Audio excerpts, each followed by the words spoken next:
Donc, ce que je vais partager ce soir avec vous et avec les téléspectateurs et avec tous ceux qui seront au bénéfice de cette émission, c'est sur cette notion que Dieu sème sa parole. On a tendance parfois à dire, à juste raison certes, que nous sommes des semeurs de sa parole. Mais je crois que le premier semeur, c'est Dieu lui-même. Dieu est un semeur de bonnes nouvelles. Et je vais m'appuyer, nous allons, si vous le voulez bien, nous appuyer sur un texte dans Genèse 6, un texte bien connu. Et ce texte, je le saisis, je le prends en vue de parler un peu sur l'audiovisuel et particulièrement le travail par la télévision. Le travail par la télévision pour la francophonie en particulier, parce que c'est l'un des défis de notre temps, en tout cas pour nous et pour la génération qui arrive, et je crois que nous devons parler de la télévision. Et c'est pour ça que je m'appuie un peu sur ce texte afin d'avoir un fondement de manière à encourager la chrétienté et d'encourager tout homme, toute femme qui sont intéressés par l'évangélisation, par l'édification et par l'apport de bonnes nouvelles au moyen de la télévision. On peut inclure, bien entendu, dans ce processus, la radio, cela va de soi. Mais permettez que je parle de la télévision en tant que producteur d'émissions télévisées parmi d'autres producteurs francophones. Alors, si je lis, et si nous lisons ensemble dans la Genèse au chapitre 6, à partir du verset 8, l'histoire de Noé. Une histoire que beaucoup connaissent, que les enfants connaissent, mais ce qui peut nous interpeller d'abord dans cette histoire de Noé est un verset qui m'interpelle, où il est dit au verset 13, « Alors Dieu dit à Noé, la fin de toute chair est arrêtée devant moi, car ils ont rempli la terre de violence. » Pas besoin de révélation pour se rendre compte qu'aujourd'hui, dans le temps et au siècle dans lequel nous sommes, la terre est remplie et se remplit de violence, à tous les niveaux. Je ne vais pas faire ici l'apogée de tous les processus de violence. Le mot violence suffit en lui-même pour comprendre qu'en tout lieu, n'est-ce pas, et au travers de la télévision, au travers des médias, nous sommes informés combien la violence prend toute sa place. Mais il est dit, ils ont rempli la terre de violence. C'est dire que si la terre est remplie de violence, c'est qu'il y a une complicité ici-bas. Une complicité entre Satan et les hommes. Si donc il y a une complicité pour faire le mal et pour remplir la terre de violence, n'y aurait-il pas une complicité entre Dieu et les hommes pour remplir la terre de la paix de Dieu ?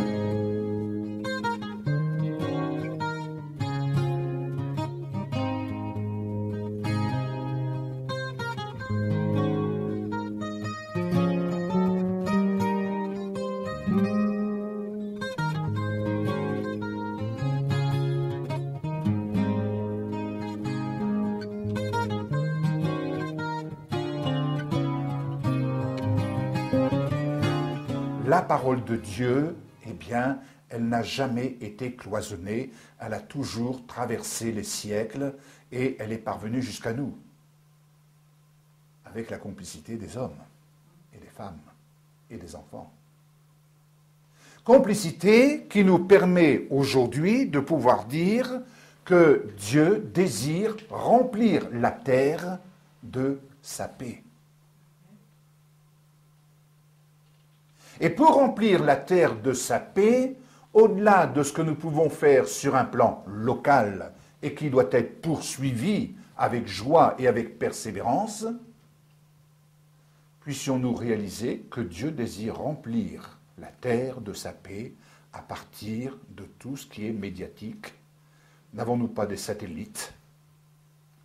Et il me suffit de prendre cette image de la navette spatiale, à partir de laquelle, aujourd'hui, on envoie des spationautes pour aller ravitailler les ouvriers de l'espace. Ces ouvriers de l'espace qui tournent autour de notre belle planète, afin de pouvoir scruter, de pouvoir, pour employer un mot plus approprié, de pouvoir scanner la Terre avec tous les aléas devant lesquels nous nous trouvons. Je ne vais pas faire ici un cours d'écologisme, mais on est conscient aujourd'hui qu'il y a des mouvements climatiques qui changent. Si donc on est conscient, si donc on est capable de mesurer les mouvements climatiques qui changent, il y a quelqu'un qui, lui, est en train de scanner les cœurs et qui, par le Saint-Esprit, connaît et révèle au cœur de ses serviteurs le mouvement de l'esprit de ce qui se passe dans les cœurs. Et c'est pourquoi, du temps de Noé, Noé fut divinement averti et Noé reçut les instructions afin de construire l'arche. Et cette arche qui allait naviguer sur le déluge, faire face au déluge. Et nous sommes un peu dans cette configuration de notre temps. Restons dans notre temps, nous ne sommes plus du temps de Noé, mais restons dans notre temps pour dire qu'aujourd'hui, Dieu n'hésite pas à utiliser les moyens tels que la télévision pour répandre, pour ensemencer la terre de la bonne nouvelle. Et je peux très facilement me laisser aller avec un peu d'imagination, et puissiez-vous vous laisser aller avec un peu d'imagination, du haut du ciel, plus haut que les spationautes, de l'infini, Dieu scrute la terre. Dieu scrute les cœurs. Et je peux très facilement voir sa main d'amour répandre sa parole. Répandre toutes sortes de grâces. Le soleil ne brille-t-il pas pour le juste comme pour le méchant? Donnant l'occasion à tout homme et à toute femme de recevoir la bonne nouvelle ou de la refuser. Et combien aujourd'hui dans ce monde qui combat la lumière, mais combattre la lumière, c'est un peu l'histoire du pot de fer contre le pot de terre. La lumière met en fuite les ténèbres, et la lumière percera les ténèbres.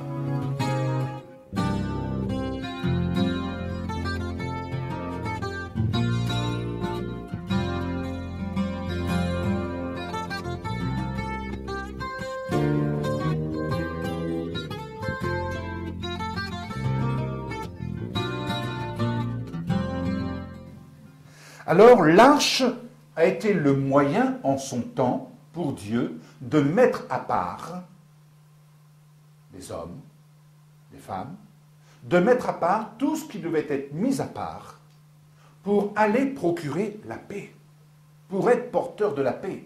Ainsi donc, mes bien-aimés, n'oublions pas une chose, nous avons un trésor. Tout comme Noé avait dans son arche un trésor. Et ce trésor, c'est la paix. La paix de Dieu qui surpasse toute intelligence. Nous sommes donc des ouvriers de paix. Permettez que je dise des ouvrières de paix.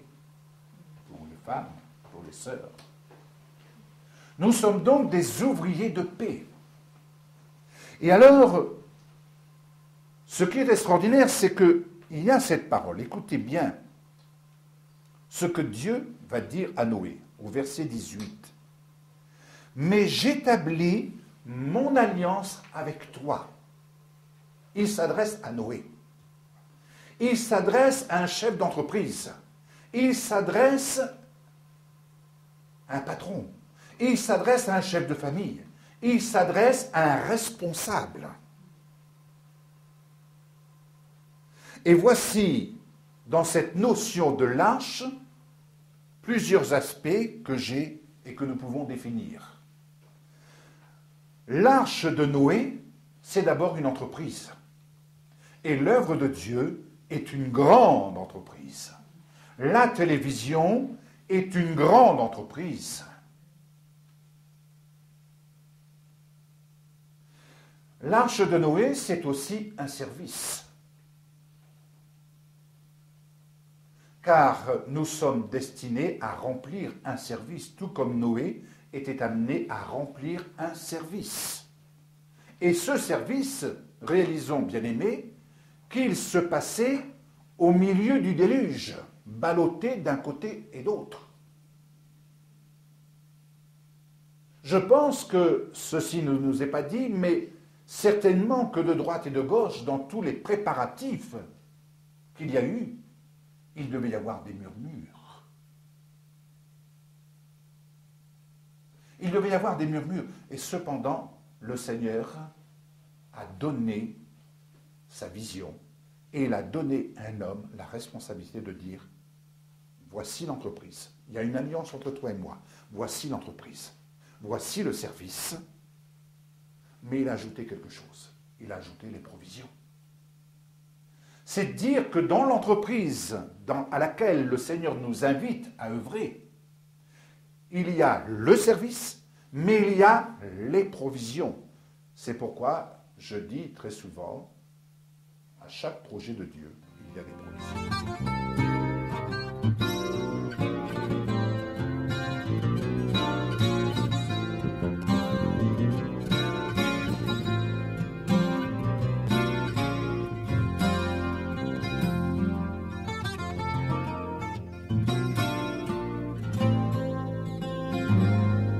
Et ces provisions allaient servir de nourriture pour Noé et pour ceux qui allaient être mis à part dans cette arche.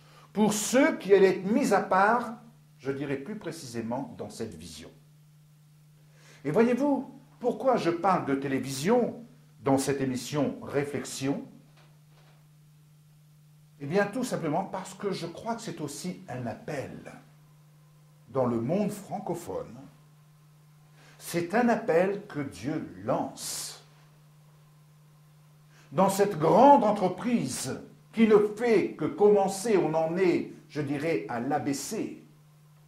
Dans cette entreprise où nous sommes certainement des pionniers, et je prie le Seigneur que d'autres ouvriers se lèvent et puissent prendre le flambeau pour mener cette entreprise plus loin. Je crois que le Seigneur le fait et le fera. Tout simplement parce que je crois que le Seigneur a mis à part. Et permettez, vous qui êtes là, devant moi ce soir, n'êtes-vous pas des ouvriers, des ouvrières mis à part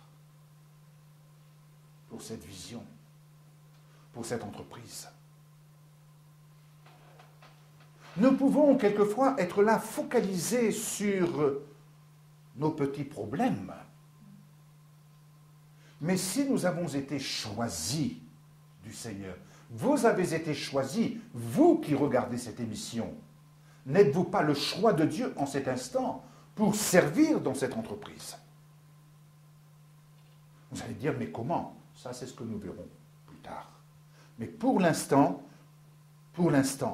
il y a l'entreprise, il y a le service et il y a les provisions. Et Noé s'est mis en activité. Noé a travaillé envers et contre tout à l'entreprise du Seigneur, celle dont il avait la charge, dont il avait la responsabilité de mener à bien et de la mener avec foi, car il l'a menée avec foi. Je vous invite à prendre votre Bible et à venir le lire avec moi. Ésaïe 54, verset 7, qui nous dit ceci. Quelques instants, je t'avais abandonné.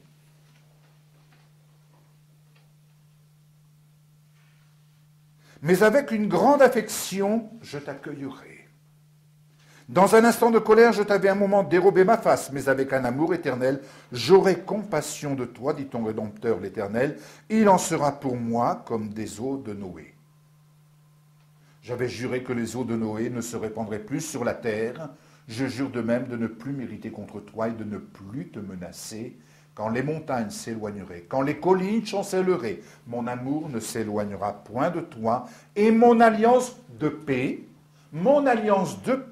ne chancellera point, dit l'Éternel, qui a compassion de toi.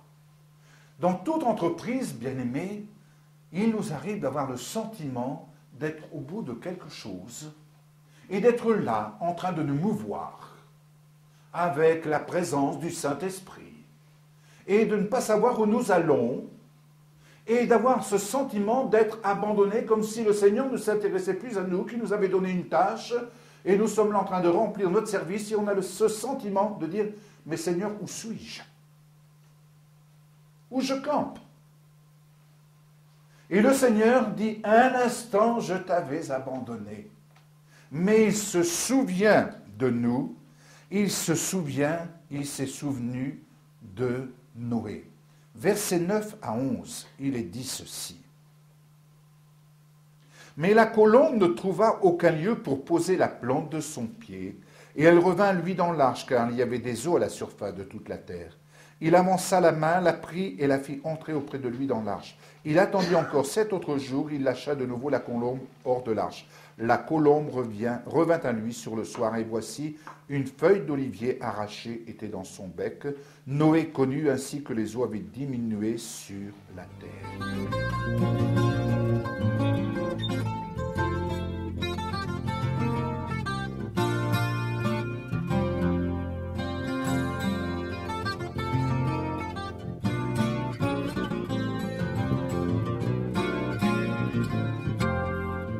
Nous sommes des ouvriers de paix. Nous sommes des ouvriers de paix, et ce qui est extraordinaire, voyez-vous, dans cet ouvrage, Dieu sème sa parole, et il nous rend acteurs. Il nous rend acteurs. Il a rendu Noé acteur d'un plan extraordinaire, d'une entreprise extraordinaire qui est parvenue jusqu'à nous aujourd'hui. Tout comme il nous rend participants avec Christ de ce plan de paix. De ce plan de paix. Cela peut paraître un paradoxe par rapport à cette terre où des hommes la remplissent de violence.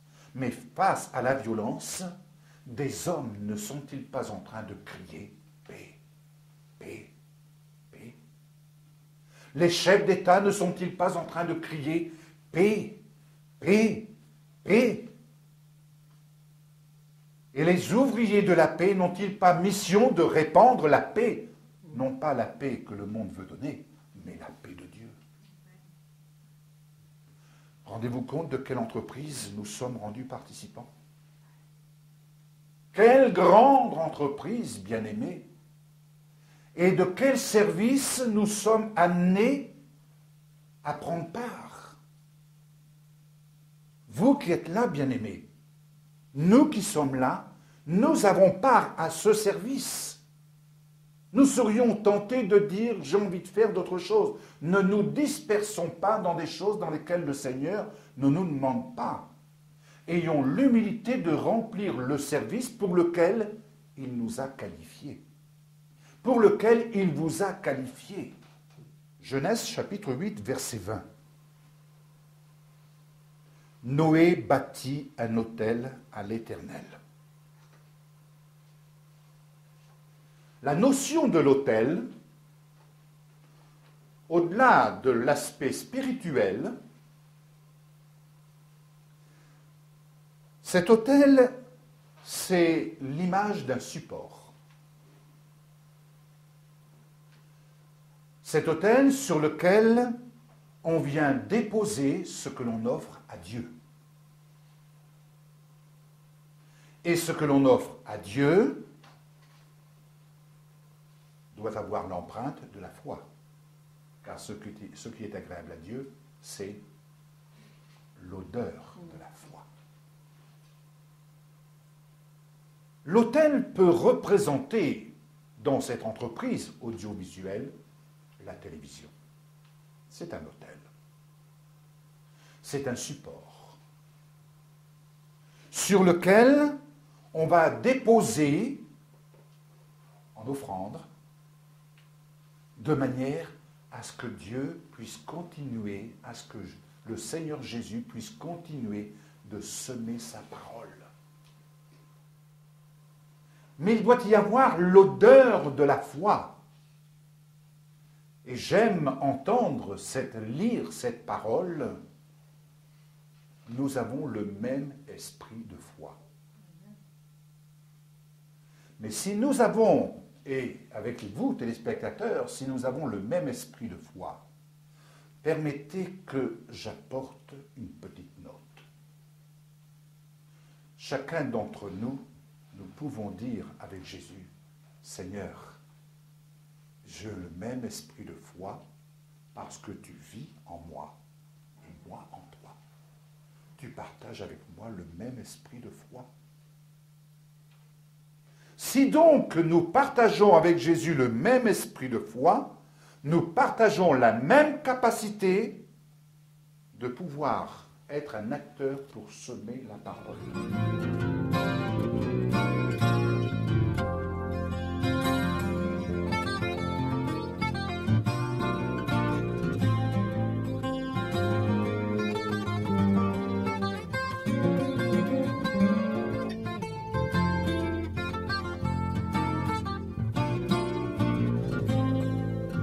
Que va dire l'Éternel à Noé? Que va-t-il lui dire? Que va-t-il lui dire? Il va dire, soyez féconds, multipliez et remplissez la terre. Verset 7. Soyez féconds et multipliez, répandez-vous sur la terre, multipliez sur elle. Il parle bien entendu de la progression, de la multiplication des animaux, mais si nous sommes des ouvriers de paix, si nous sommes des ouvriers de la paix, d'ailleurs Jésus n'a-t-il pas dit cette parole merveilleuse en envoyant ses disciples, lorsque vous entrez dans cette maison, dites que la paix de Dieu, s'il se trouve un homme de paix, dites que la paix de Dieu se trouve sur cette maison. Que la paix de Dieu soit sur votre maison. Que la paix de Dieu soit sur vous. Amen. Et c'est ainsi que l'Éternel va dire, soyez féconds et multipliez. Oui, que les hommes de paix se multiplient, qu'ils se répandent sur la face de la terre. Alors oui, Dieu utilise et désire utiliser la télévision. Dieu désire utiliser les moyens audiovisuels pour les écoles bibliques. Et je voudrais encourager ce service. Encourager ce service de l'école biblique par l'audiovisuel.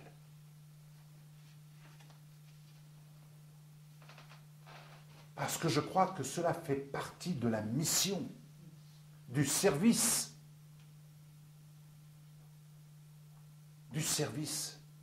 qu'il y a à faire dans cette entreprise.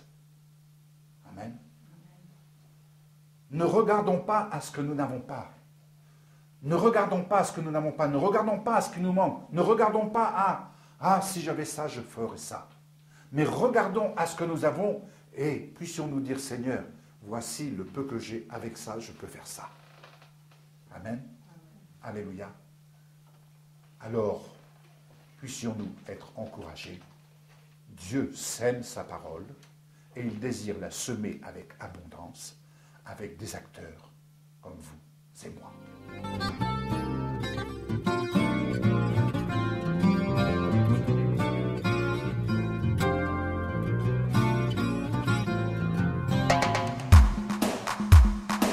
Vous pouvez recevoir le magazine Vie comblée sur simple demande écrite adressée à TV Bicom, 8 avenue du Gouverneur Pierre Delsalle, 17 200 Royan, France.